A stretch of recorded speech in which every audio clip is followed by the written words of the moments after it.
Hello. आप लोग कैसे हो? बढ़िया ही रहो। आप सभी लोगों का स्वागत है एस गुरु एकेडमी पर। हम क्या आपको डायमेंशन और डायमेंशनल फॉर्मूले के बारे में पढ़ा रहे हैं, उसी को और आगे देखते हैं, थोड़ी जानकारी लेते हैं और ज्यादा कि कैसे अलग अलग यानी अलग अलग जो क्वांटिटी होती हैं उनका डायमेंशन और डायमेंशनल फॉर्मूला कैसे फाइंड आउट करते हैं। तो क्या है, हम आज क्या करेंगे, देखो कोई भी अगर फिजिकल क्वांटिटी दे रखी है या फंडामेंटल क्वांटिटी दे रखी है उसके अकॉर्डिंग निकालेंगे फॉर्मूला, और उसके यूनिट के थ्रू भी निकालेंगे। यानी अगर उसका हमें यूनिट पता है तो हम कैसे फाइंड आउट करेंगे डायमेंशन और डायमेंशनल फॉर्मूला, उसके बारे में भी देखेंगे आज। ठीक है, तो देखते हैं आज का अपना टॉपिक। तो क्या है, जैसे फॉर एग्जाम्पल के लिए बात करते हैं, हमें क्या है पावर की निकालनी है डायमेंशन। किसकी निकालनी है? पावर की। यानी हमें निकालनी है पावर की डायमेंशन निकालनी है। तो पावर इक्वल टू होता क्या है, देखा जाए तो क्या होता है, अगर आम भाषा में बोले तो क्या होता है, शक्ति बराबर होता है कार्य बटे समय। कार्य बटे समय, ठीक है। तो क्या होता है हमारा यहां से पावर इक्वल टू क्या हो जाएगा, वर्क अपॉन टाइम हो जाएगा। ठीक, अब यहां से देखो, अब वर्क क्या होता है, कार्य होता है। और देखो कार्य हो, ऊर्जा हो, गतिज ऊर्जा हो, स्थितिज ऊर्जा हो, कोई सी ऊर्जा हो, उसका जो भी डायमेंशनल फॉर्मूला फाइंड आउट होगा वो सेम ही आएगा, अलग अलग नहीं आएगा। ठीक है, अब क्या है और क्यों आता है, उसका रीजन ये है कि जो एनर्जी है उसका क्या फॉर्मूला होता है, वो जूल होता है। क्या होता है? जूल होता है। ठीक, तो यहां से अगर बात की जाए तो कार्य की यानी जो डायमेंशन है वो कल हमने निकाली थी, क्या आई थी, M L square T minus 2 आई थी। ठीक, अब यहां से क्या है, और टाइम की क्या होती है, टी। यहां से इसे ऊपर ले जाएंगे तो क्या हो जाएगा जाके यहां से, तो ये हो जाएगा M L square T minus 3, यानी एम एल 2 टी माइनस 3। ये किसकी हो जाएगी, पावर की हो जाएगी। ठीक है, ये तो इसकी हो गई। अब फॉर एग्जांपल के लिए हम बात करते हैं, जैसे हमें निकालनी है, ये पावर आ गया। अब जैसे ये मान लो किसकी हमें निकालनी है, यानी प्रतिरोध यानी रेजिस्टेंस। किसकी निकालनी है, रेजिस्टेंस की निकालनी है। ठीक, तो रेजिस्टेंस, अब क्या है रेजिस्टेंस की कैसे निकालें, रेजिस्टेंस की कैसे निकालें, तो आपने ओम का नियम पढ़ा होगा, ओम का नियम। तो ओम का नियम क्या कहता है, V इक्वल टू क्या होता है, आई आर होता है। V इक्वल टू क्या होता है, आई आर। हमें किसकी निकालनी है, रेजिस्टेंस की। अब रेजिस्टेंस की हमें निकालने के लिए यहां से जो रेजिस्टेंस निकाल दो, तो R इक्वल टू क्या हो जाएगा, V अपॉन आई हो जाएगा।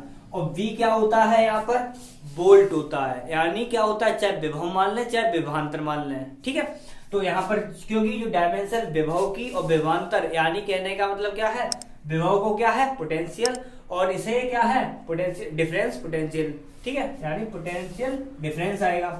तो यहां से क्या हुआ, तो देखो यहां से हमारा V अपॉन आई निकलेगा। यानी जो डायमेंशन V की होगी और I की होगी उसका रेशियो करेंगे तो हमें किसकी, रेजिस्टेंस की डायमेंशन पता चल जाएगी और डायमेंशनल फॉर्मूला भी पता चल जाएगा। अब यहां से V का, अब देखो V का हमें नहीं पता, यानी हमें वोल्टेज का डायमेंशन नहीं पता। तो मैंने क्या बताया आपको कि आपको कोई ऐसा फॉर्मूला माइंड में रखना पड़ेगा जो एक दूसरे से रिलेटेड हो, तभी आप डायमेंशन निकाल पाएंगे। तो V, अब क्या होता है, V बराबर होता है W अपॉन Q।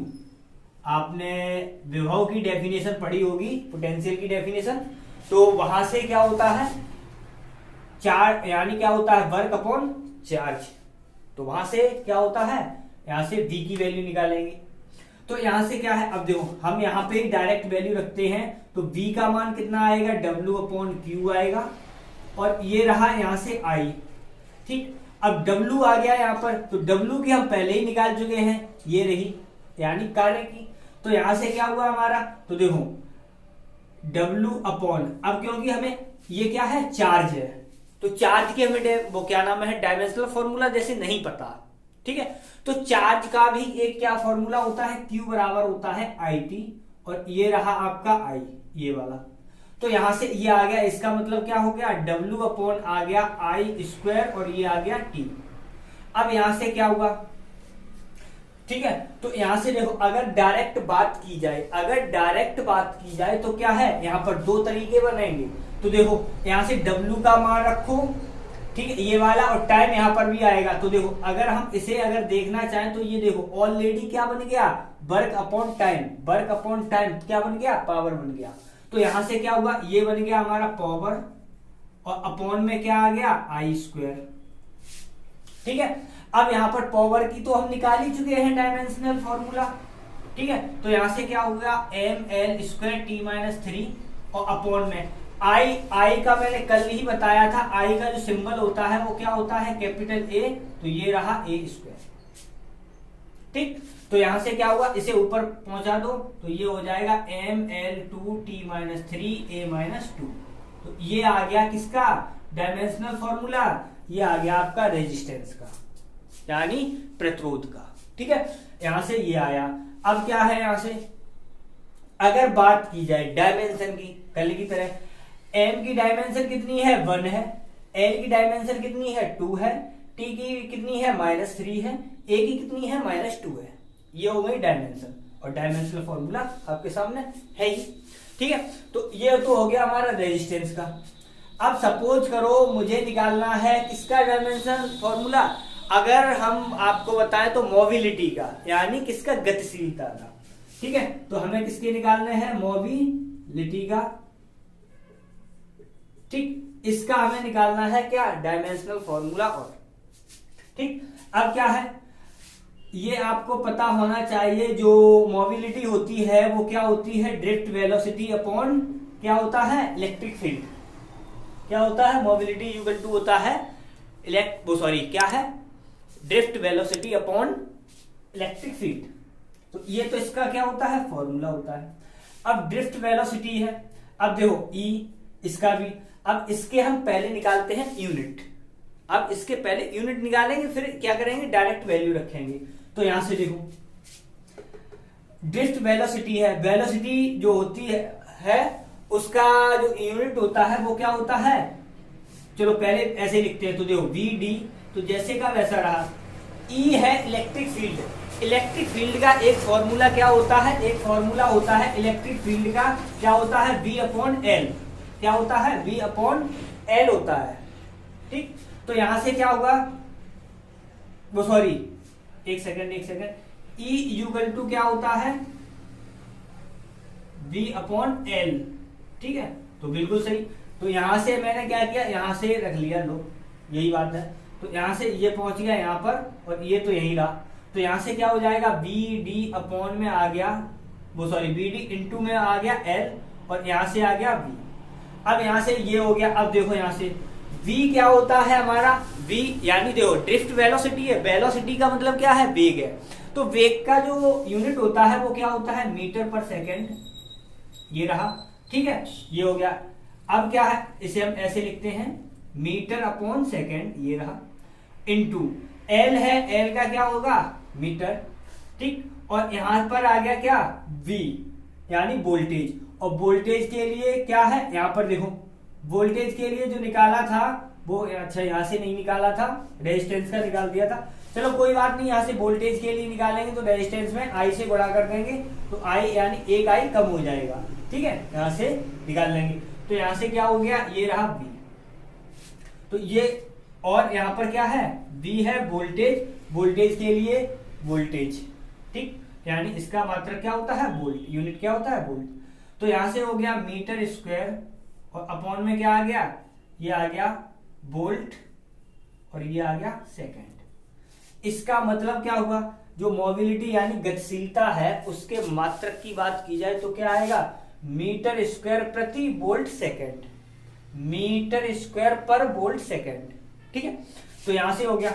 अब देखो यहां से अगर हम इसकी डायमेंशन निकालें तो कैसे आएगा, जो मीटर स्क्वायर है, तो मैंने आपको बताया था चाहे एल हो, चाहे बी हो, चाहे एच हो, यानी चाहे लेंथ हो, चाहे विड्थ हो, चाहे हाइट हो, तो उसमें क्या होता है, जो इसकी यूनिट होगी उसे सिंबल किससे करते हैं, एल से शो करते हैं। तो इसका हो गया क्या, एल स्क्वायर अपॉन।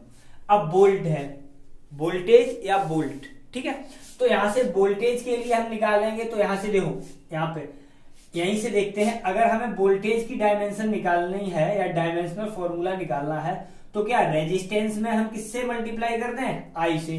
तो रेजिस्टेंस की जो हमने डायमेंशनल फॉर्मूला फाइंड आउट किया है वो ये रहा। अब यहां से क्या किया मैंने, आई से इसमें मल्टीप्लाई करेंगे, कहने का मतलब क्या है, ए से मल्टीप्लाई करेंगे। तो यहां से ए से इस प्रकार से मल्टीप्लाई होगा, यहाँ पर कितना हो जाएगा जाके, अगर इसकी वोल्ट की डायमेंशन निकालें तो यहाँ पर क्या आ जाएगा, M L square T minus 3 A minus 1 इतना आ जाएगा। ठीक है, और सेकंड यानी टाइम है तो टाइम के लिए टी हो गया। तो देखो एल स्क्वायर से एल स्क्वायर कैंसिल हो जाएगा, तो यहां से ये हो गया। तो यहां से क्या आया, तो देखो इसका यहां पे लिख दे रहे हैं, तो देखो इसे ऊपर ले जाओ तो ये हो गया m माइनस 1, ठीक। और t यहां पर देखो माइनस, क्योंकि माइनस का कितना है 3 और यहां पर कितना है 1, तो यहां पर माइनस का बचेगा कितना 2, माइनस का 2 बचेगा, यहां पर ऊपर ले जाएंगे तो प्लस का 2 हो जाएगा, यानी t 2 हो जाएगा। a माइनस का 1 नीचे है तो ऊपर पहुंच के हो जाएगा a प्लस का, तो ये आ गया कितना, यहां पर चाहे तो कितना ये कर सकते हैं।